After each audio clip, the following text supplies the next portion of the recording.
And welcome in to the Blitz podcast. I am your host, Mr. Kane Schwartz, back in the great state of Maryland in the great city of Baltimore. It's 95 degrees outside, and I basically have no air conditioning, but we do it for the people. We're here for the people. I'm excited to talk about our 20th ranked team in the power rankings today, and that is the Green Bay Packers. Some interesting stuff to talk about with them, man. You hyped for it?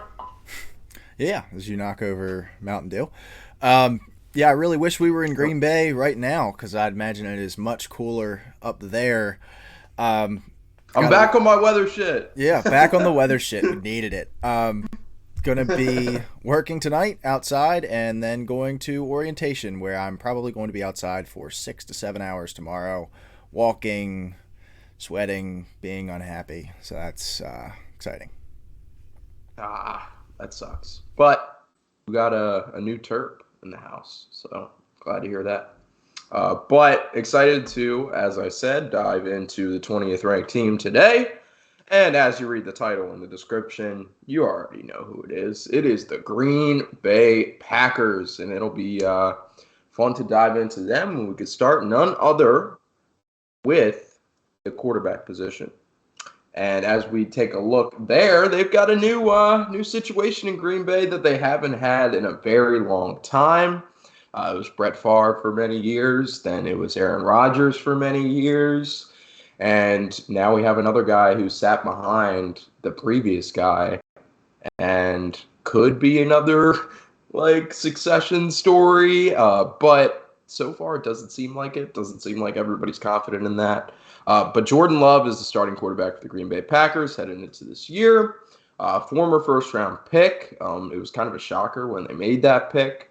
And Aaron Rodgers went out and won 2 MVP awards as a result of that pick. So gotta love that. We have them ranked as the 24th best team as far as the quarterback position. So what do you see out of Jordan Love this year, man? Honestly, my hopes are pretty high because Aaron Rodgers was not the greatest last year. And if you just need Jordan Love to replicate what Aaron Rodgers did last year, I know that they didn't make the playoffs, but Aaron Rodgers wasn't completely Aaron Rodgers last time we saw him. So, Yeah, I definitely think that is attributed to the weaponry that they had last year. It was a lot of young guys. The one guy that we're pointing at and being like, this could be the next big thing here in Green Bay was Christian Watson, who missed a good chunk of the season last year. And once Christian Watson came back, the Packers kind of got on a roll. They finished, strong enough. I mean, at one point they were 2-6, 2-7, somewhere around there, and they finished within a couple plays of being able to make the playoffs in Week 18. As far as Jordan Love goes, I liked what I saw. Obviously, we saw 9 throws from him against Philadelphia last season, but he looked in command. He looked much better than he did in the Kansas City game 2 years ago that everybody likes to point at. But I get it, because what else are you going to point at? What else are you going to look to when you're looking for Jordan Love analysis in the NFL? There's not a whole lot of film to go through. But he was a good quarterback at Utah State. He kind of had a similar situation to Sam Howell, where to a lesser degree, because Utah State didn't have a whole lot of talent to begin with, but the talent that they had left in his final season, so he was just kind of out there with, think about how bad the situation was at North Carolina when all the talent left. How bad would it be if all the talent leaves Utah State? And that's what he's playing with out there. So didn't look as good in his senior season, but still ends up going in the first round. We've waited very long for this moment to see what Jordan Love could be as a starting quarterback in the NFL. I have pretty high hopes. One thing that I would say might hurt this overall team ranking, because while we don't take backups into account as much unless it's a Jacoby Brissett, Sam Howell situation where we're not entirely sure who's going to start, or Gardner Minshew and Anthony Richardson, Sean Clifford was not a draftable prospect by the eyes of most teams, most scouts, most people, and he was picked in the 5th round and is going to be the backup quarterback here in Green Bay. And I know that, this is the first time we've probably talked about the backup quarterback on any of the teams that we've discussed. If Jordan Love gets hurt, this is all-time bad quarterback play that we're going to get here. Sean Clifford wasn't good in college. And now they're trusting, Jordan Love, he's sat in the backup role for a while, but what happens if he's not very good? Like, it's not like they've got a Jacoby Brissett or a Gardner Minshew waiting in the wings if Jordan Love doesn't pan out. Like, it's Jordan Love or bust. And credit to the Packers for putting him in that situation where it's like, okay, we're not going to keep hedging and waiting for you. It's you or nothing now. So we're going to see how he is in that situation, but I think it's going to be very fun to watch Jordan Love with this Packers team this year, especially considering their weapons aren't that great. So it's going to be him or it's not going to work. Yeah, for sure. I mean, like you said, I mean, you can't say it any better. It's going to be him or it doesn't work. Like, this is not a team in win now mode anymore, man. Like, this is not like we need to win this. Like, this division could certainly be won this year. And you can make an argument that if down the line Jordan Love isn't playing up to standard, that they might go out and get somebody or put in a Sean Clifford, God forbid. But it's going to, like, a lot is going to have to happen for that to happen. Like, I think Jordan Love is the starting quarterback for the entirety of this season, without question.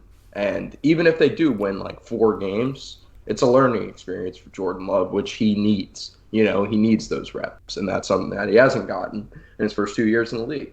So I'm looking forward to seeing what a former first-round quarterback prospect can do. Like you said, we haven't seen much besides the terrible Kansas City game 2 years ago and a really solid performance against Philadelphia. To be fair, with the Kansas City game, like I remember having this conversation with you on a podcast after the game. They were in a position to win that game. Still, against Kansas City, I mean, that was that season where Kansas City was like kind of wishy-washy. It was every week. It was like, are the Chiefs okay? They were in a position to win that game with Jordan Love at the helm, and a lot of people got on him because they only scored 12 points. Patrick Mahomes only scored 14 points. So, what are we doing here? Yeah, exactly. But it's like I don't even know. Like, what would you call the strength of Jordan Love before we move on? Like, He's got a good processor. He's got a solid arm. He's got like the tools that you want. He's not like a crazy athlete. He can move kind of in the same way that Aaron Rodgers can pick up a couple yards for you every once in a while. But he doesn't really have like a super, super, super good trait. Not like you're pointing at Aaron Rodgers with his arm or Herbert with his arm, but he's good all across the board. He's just going to, I'm not going to be like he's going to get the job done because he does have a good enough arm talent to, and the extension of plays ability to create a lot more. But like, you don't look at him and be like, oh, he has a rocket arm or he's the most accurate quarterback in his class or anything like that. Right. And I mean, what we've seen from like practice clips and stuff in comparison to like when he first entered the league and now, he definitely has picked up a lot from Aaron Rodgers because he's got that like signature flick Aaron Rodgers He licked his lips in the Eagles game. He's got confidence now. Ooh. Yeah. Yeah, dude. Yeah. I'm excited for the Jordan Love era. Like that gives anybody confidence in their quarterback and the future of their franchise. So gotta love that from Jordan Love. But let's move on and let's dive into the playmakers for this 2023 Green Bay Packers team. And we got to start with the wide receiver 1, and that is Christian Watson. Last year, he faced some competition from Romeo Doubs, Allen Lazard, Randall Cobb. He started the season injured. Couldn't really gain the confidence of Aaron Rodgers because he wasn't really at camp a whole ton. Romeo Doubs looked like he was going to be the wide receiver 1 for a little bit. And then week 10 on, Christian Watson tears it up. He has 3 touchdowns against Dallas and turns into a premier weapon for the second half of the season last year. And as I mentioned, they got Romeo Doubs on the other side. They also drafted Jaden Reed out of Michigan State. And you would have expected that we would have heard more about Jaden Reed like to this point, but he's basically just been returning and doing like special teams work in OTAs, which is definitely concerning, considering you spent a decently high pick on him.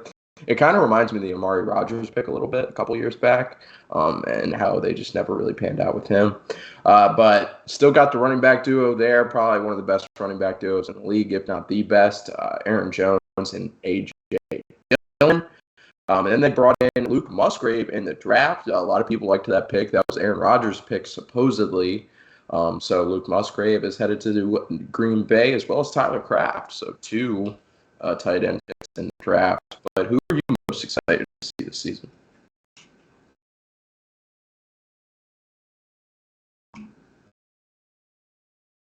You're killing me with the suspense, man. I really want to know who you're most excited about on the Green Bay Packers. I'm not cutting that out. I don't care. Definitely Christian Watson. You know, we saw him at the beginning of the season last year. Like everybody remembers, with all the anticipation of, well, now they don't have Devontae Adams. What is this Playmakers group going to do? The very first game, it wasn't prime time, but it was probably on everybody's TV because it was the 4:00 game on Fox. Christian Watson busts a play wide open against Minnesota. He's, you know, nobody, the guys behind him, hits him right in the hands, falls right out of his hands. And I think from right there, it was like, oh, man. Oh no. Because that was one of his problems was, you know, he's a big, fast guy, but, man, he really has a problem catching the football. And then after that, I think it was a week or two after that, he gets hurt. So he misses a good chunk of the season. But then about midway through, I believe it might have been the Tennessee Thursday Night Football game, he comes back. And it felt like every week for the rest of the season, he's scoring a touchdown. And really, like I said, gains the trust of Aaron Rodgers there. He's a really talented player. Like, I don't think we saw the best of Christian Watson last year either. And, you know, he is a rookie. He's going to keep getting better. The rest of this group is where I have concern. You know, Romeo Doubs was fine, and I think a lot of the hype was fantasy related, and it's like, oh my god, he's going to be Aaron Rodgers, wide receiver one, he's going to be his favorite target. That was the talk throughout training camp. Romeo Doubs, while a fine player, is an ideal wide receiver 4 on a good team, ideal wide receiver 3 on a solid wide receiver room, and he's going to be the 2 here. Jaden Reed has a phenomenal name, but don't know if I would have taken him in the second round. He was closer to a third round prospect for me, but the Packers have their types for sure. Which has kind of been their thing for a while, as they have their guys and they pick their guys. He's a really good route runner to his credit. He's going to be a number 2 or 3, but he is a little bit slighter. He's going to have problems playing through contact. And really, there's not a whole lot else to be excited about in this wide receiver room. If this was just a wide receiver room rankings, it's probably even further toward. I mean, I guess they're currently 28th, so can't go much further down than that. But Christian Watson is what you're excited about here. I think people would be a little bit higher on this if Aaron Rodgers was still here, but obviously that's not the case. You still have that running back duo in Aaron Jones and A.J. Dillon. You know what you're going to get from both those guys at this point in their career. Aaron Jones is going to play on second and third downs. A.J. Dillon's going to get the first down work, and anytime they're inside the 5, A.J. Dillon's on the field. 100% of the time, Aaron Jones might be out there with him, but A.J. Dillon's almost always on the field. You get 2 really nice tight ends here in Luke Musgrave and Tucker Kraft. One of the main problems with Luke Musgrave was that he is much more receiver than tight end, can't really block that well, and that's what Tucker Kraft's going to come in and do. Maybe I think they might run some 12 personnel for them, but Luke Musgrave could be one of the best tight ends that the Packers have had here for quite a little bit. You know, they've had these replacement level Bobby Tonyans. They had like one season of Jared Cook. They had Jermichael Finley. He's probably the best guy since Jermichael Finley, and I mean, it's kind of crazy to say as a rookie, but he's got the skills to do it. It's just a matter of the fact that he doesn't have Aaron Rodgers throwing the ball here, as like all those other guys did. But very excited for the youth on this group, but I think we're probably still maybe 1 to 2 years away from seeing them eclipse into a top group. For sure. I mean, what it has going for it is that it's a very young group. As you said, like Musgrave, Christian Watson, Romeo Doubs, Jaden Reed, all within their first 2 years in the NFL. So Jordan Love will be able to grow with this group and learn, and obviously has the reps in practice with them. So gotta love that.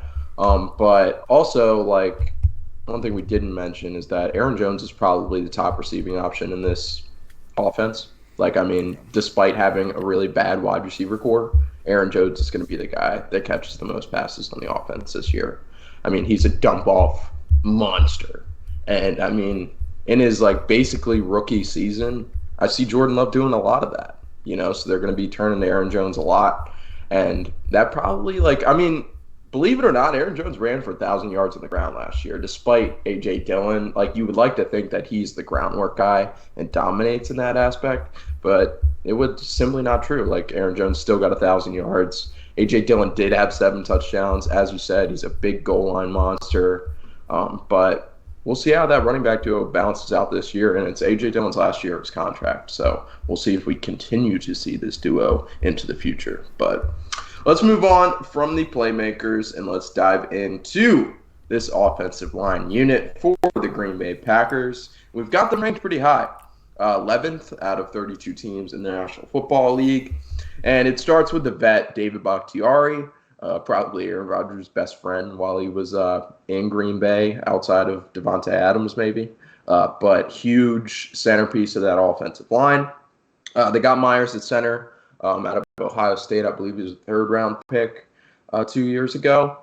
And then got John Runyon. I actually have John Runyon's signature on my wall right here. Yeah, I'm not going to tell a story, but I'm not going to tell a story. But that's John Runyon's signature on my kitchen wall, which is definitely interesting to say the least. But this is a solid group. I'm excited to see them go this year. What do you think they can do? Who do you think they're going to help most, Jordan Love or the running game? I definitely think it's going to be much more helping Jordan Love. This is a unit built to pass protect. David Bakhtiari, one of the best pass protecting tackles we have now. Elgton Jenkins is one of the best pass protecting guards, even though we saw him spend some time at tackle last year with David Bakhtiari out with injury. Zach Tom was a player that I kind of got to a little bit later in the process last year and ended up breaking out for them as a rookie. Was a more than serviceable starting tackle as a 5th-round player. You don't get that very often. You've also got East Henrietta legend John Runyon here starting at guard now. And then Josh Myers, who famously was picked over Creed Humphrey for whatever reason. Still, with all that, very solid group here. They're going to be ranking 11th for us. It's going to be much more help in the passing game than the running game. And I really liked Elgton Jenkins a lot. I think that if Zach Tom wasn't here, he'd be playing right tackle for them, but Zach Tom is good enough to start at tackle and is going to be playing in a guard. It's really going to be a question of what David Bakhtiari are we getting here, because we haven't really seen him play consistently in almost 2 years. Very true. So yep. That's something that I would be worried about is, will he jump right back into his elite level of play? But outside of that, man, there's not a whole lot of concerns on this offensive line. Yeah, and I mean, you got to love it for Jordan Love. I mean, a thing we talk about all the time on this podcast is the protection you get early on in your career as a quarterback. And if you don't get it early on and you're running for your life all the time, your progression does not seem to end up very well. But the Packers are all set. I mean, they've got the pieces in place to develop yet another great quarterback. But we'll see if they can do it with this offensive line this year. So let's move on from the O-line. Let's start to dive into this front 7, which is also very highly ranked according to the Blitz Pod consensus, as we've got them at 9 out of 32 teams this year. And as you look down the line, I mean, there's no doubt in the talent on this team. I mean, they got Kenny Clark still on the outside or on the end. They got Preston Smith, outside linebacker. He's done great things in the league. Devondre Campbell. I'm pretty sure he made the Pro Bowl. It was a debate whether or not he was going to. It was, he either did. He may not have last year, but I know he did the year before. Okay, gotcha. But Pro Bowl linebacker nonetheless. Second-year linebacker Quay Walker in there as well, out of Georgia, and Rashawn Gary, probably the all-star of this front 7 on the other side. So gotta love that, man. A lot of big names. They're really young. They're really physical. I mean, what do you think this Packers defense, especially on the front 7, can do this year? Yeah, this front 7 might be the best attribute of this team, in my opinion, just due to the depth that it has, and it's because they keep investing in it, whether that's a good idea or not, especially when you're running out 4th and 5th round picks at wide receiver for Aaron Rodgers, and you keep getting, you draft 2 guys in the front 7 last year for Aaron Rodgers, what ended up being his final season. But hey, I mean, that's why we have them 9th, is because they keep investing here. There's a lot of first-round talent on this group. they did a similar. They've been doing this for a while. Rashawn Gary got drafted in to be a third edge player, was playing behind Zadarius Smith and Preston Smith for a very long time before Zadarius Smith ends up leaving. Now Rashawn Gary is playing in that superstar role, and they've kind of set up the same way here for Lucas Van Ness, who they picked at 13th this year.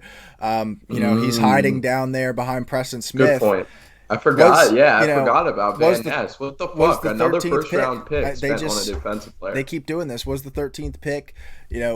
The year that they had Devondre Campbell break out and they signed him as a free agent, walks in as a Pro Bowl, all-pro player at linebacker. They draft Quay Walker. They've got Kenny Clark in the middle. They draft Devontae Wyatt. They just keep investing in this group. That's why it's always staying towards the top. When Preston Smith ages out here, it's going to be Lucas Van Ness jumping in. I really like Rashawn Gary. He was phenomenal in 2021, was on a very good pace. I mean, I think he got as high as second as far as Defensive Player of the Year odds at one point last year, and then tears his ACL or Achilles or something along those lines, isn't able to finish the season out. But if he can come back here and pick right up where he left off, we are talking about a Defensive Player of the Year caliber player, especially on this group where, Kenny Clark is a Pro Bowl level player. Preston Smith has been a Pro Bowler. Devondre Campbell has been a Pro Bowler.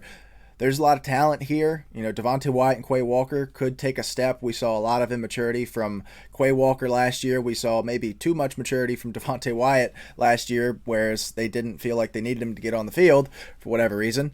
And we could see really the strength of this team here with this front seven just because of the amount of depth that they have and being able to rotate these guys in and out and keep them fresh. Yeah, for sure. I mean, it's very impressive to say the least. And I mean, if this team can keep games low scoring and just get the bare minimum out of their offense, I mean, they could definitely string together some wins and possibly win this division this year behind a great defense who is aided by their secondary, and their secondary is so nasty. Their front seven's really, really impressive, but their secondary doesn't come in too far behind that at 11, according to Blitz Pod consensus. And it starts with still a top 5 corner in this league, shutdown, ace, whatever you want to call shutdown corner. It is Jair Alexander, who honestly, before last season, was starting to fall a little out of favor among the cornerback ranks, but definitely solidified himself yet again last season. And then alongside him, you got Rasul Douglas, basically picked him off the street from Arizona. And then he comes up with the big moment last year, and he's been great. Was it last year or 2 years ago? It was last year, right? Okay, 2 years ago. But Rasul Douglas been a nice pickup for them. They got Eric Stokes still, cornerback out of Georgia, who's been a really solid player. I mean, this cornerback group is dirty, man. And then Darnell Savage got him on the safety group. He a Terp. Gotta love that. Who are you excited to talk about on this group, man? Who you see shutting down who? Yeah, this is weird because the way that this scheme is run, Eric Stokes is going to be on the field 75% of the time, but the way that I've got the graphic set up, he doesn't really make it because he's not technically playing the slot. That belongs to, I believe it's pronounced Keyshawn Nixon. It just is spelled much differently than you would think. This is one of the best groups of 3 corners as far as Alexander, Rasul Douglas, Eric Stokes goes in the NFL. Jair Alexander, after the lights were starting to get a little bright on him and why he's not playing like a top 5 corner, he comes out last year and puts together a top 5 corner season once again, and is really starting to shut those guys up again, and now we're talking about him in that elite level. Rasul Douglas was fine last year, wasn't as good as he was in 2021, but that's kind of going to happen when you have what felt like a flash in the pan season for him as a veteran and wasn't really an impact player for too long, comes in as an impact player for Green Bay, and now he's a solid starter again, which is fine. Eric Stokes could very well take his starting job here, was much better in year 2 than in year 1, made that pick because when the Packers made that pick in 2021, it was a little questionable because there were guys like Asante Samuel still available, who was a great fit for this scheme. They go with Eric Stokes, but he's really started to come along here. The problem isn't really the personnel. We'll really quickly touch on the safety as well. This is quietly one of the worst pairs of safeties in the NFL. Darnell Savage has really, really been bad the last few years. This might be his last chance being a starter, at least for the Packers. Then Rudy Ford was another one of those. The Packers just found him, and now he's starting for them, and he's solid. But the problem really isn't the personnel here. It's the coaching staff. Joe Barry was one of the most disappointing coordinators, put together one of the most disappointing defenses last year. Somehow kept his job because Green Bay isn't really a team that's fond of change, as we've seen here for a long time. Mike McCarthy kept his job for however many years, longer than he probably should have. They don't have an owner that can step in and say, hey, why is this guy still employed with us? Because they're owned by the people. And Gutekunst just isn't really a big change guy as the president, because if there was a whole lot of change going on, he'd probably be gone too. So it's a matter of, can Joe Barry's scheme fix itself? He's got this problem where, we run this quarters off zone scheme, and he doesn't make adjustments. He doesn't change. He doesn't send pressure. He's just like, okay, we're going to rush forward. We'll be fine. We'll sit everybody back. And when that's not working, he keeps doing it. And that's why this unit faltered a lot last year. So it really just remains to be seen what he's going to do to fix that. Not as much what these players are going to do to get better. Yeah, for sure. I mean, Joe Barry was, if it tells you anything, I probably know 10 defensive coordinators in the league, and Joe Barry's one of them, just because of how bad he was last year. It's very similar to Jack Del Rio, dude. I hate to bring it into a Commanders talk, but it's you've got the defense on paper to put up top 5 numbers in the league, and you're not doing it. You're not delivering, and you're still getting opportunities. That's not how you should run a business, personally. But we'll see how it works. The Packers defense did start to come around towards the end of last year. Definitely started to play better as a group. But we'll see if they can carry that momentum into this next season. But let's keep rolling. Let's move on from the secondary, and let's dive into the coaching at Packers in 2023. And we've got them ranked at 16th, so basically middle of the pack, for head coach Matt LaFleur, who is going to get his first shot at the head coaching gig without Aaron Rodgers basically telling him what to do and what plays to call. And I just it's so interesting to think about how much was Aaron Rodgers involved in the coaching. We'll really see with LaFleur this year. LaFleur has been heralded by some, criticized by others, and he has a chance to run his own ship this year. What do you see the outcome being for LaFleur and the rest of the coaching staff? I think it's going to go kind of well. If we remember towards the end of the Mike McCarthy era, Aaron Rodgers was not the same guy that we see him at now. Aaron Rodgers was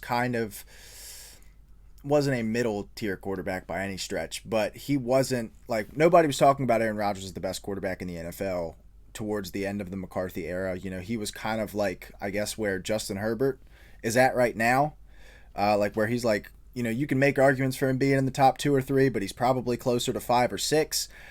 And then Matt LaFleur comes in here, and within a year, within a couple years, Aaron Rodgers has 2 MVPs. They're in the conference championship games 2 years in a row, if I'm not mistaken. And succeeding. And I think Jordan Love coming in here, obviously it's not Aaron Rodgers throwing the football, but it's still Matt LaFleur calling the plays. I think you're going to get a lot of those favorable looks that Aaron Rodgers was so good at. It's just a matter of, can Jordan Love complete the passes, make the plays that LaFleur scheming up here. I think that, we rank this as an overall coaching staff. If it was just Matt LaFleur, he's not the 16th best coach in the NFL. I think he's getting a little bit, he's reaching towards the top 12. It was a lot of what I said about Joe Barry was the main reason why they're closer to 16th. Stenovich, probably Stenovich, right? It sounds right. Sure. Okay. Let's rock with it. Okay. Yeah. Isn't going to call the plays here. LaFleur's going to call the plays. It was kind of similar to what we talked about yesterday with Dave Ragone in Atlanta. But he's just going to kind of be LaFleur's right-hand man, not really moving the needle that much as far as coordinators go. And then I just dug into Joe Barry, so we don't really have to go into that again. So 16th is about average. Like I said, if Joe Barry, if it was most other defensive coordinators, you got to think, man, Ejiro Evero, who we talked about in the Panthers episode, was available. Brian Flores was available. I was Even about to, even Vic Fangio, who's going to run the same scheme but is much better at it than Joe Barry, was available, and the Packers stuck with Joe Barry, and that feels like it's probably going to be a mistake. And as close as this division's going to be, and without Aaron Rodgers, as small as your margin of error is going to be, that could very well be the difference in winning or not winning this division and making the playoffs or not making the playoffs.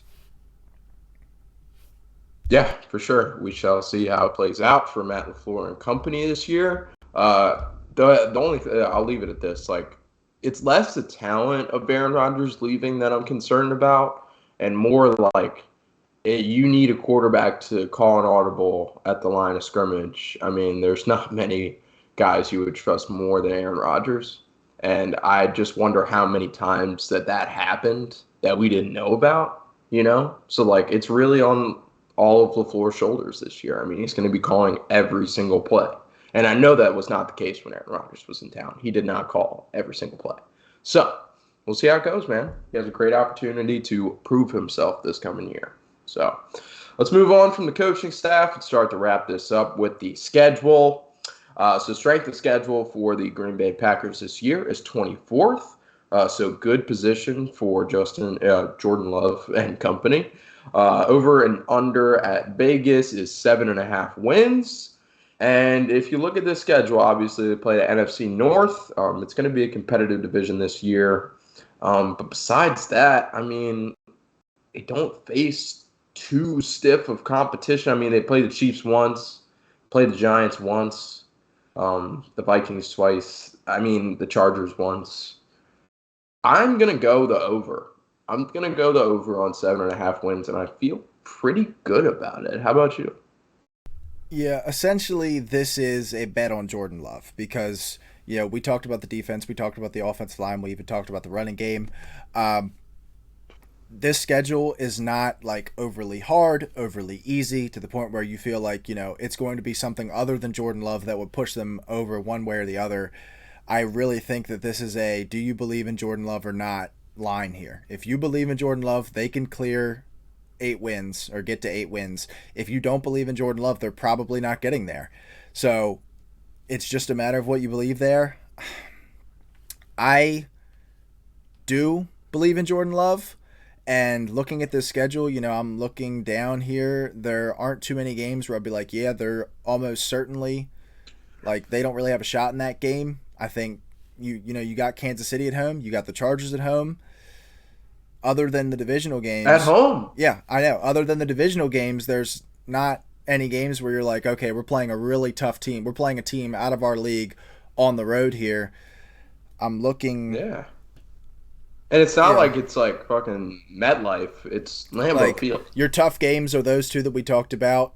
Like as far as outside of division Lambeau games. Field late in the season too. Yeah. Like I mean, it's going to be the frozen tundra out there a little bit. Yeah. So that'll be good. And like I said, your tough games you're looking at are outside of the division. You're looking at Kansas City.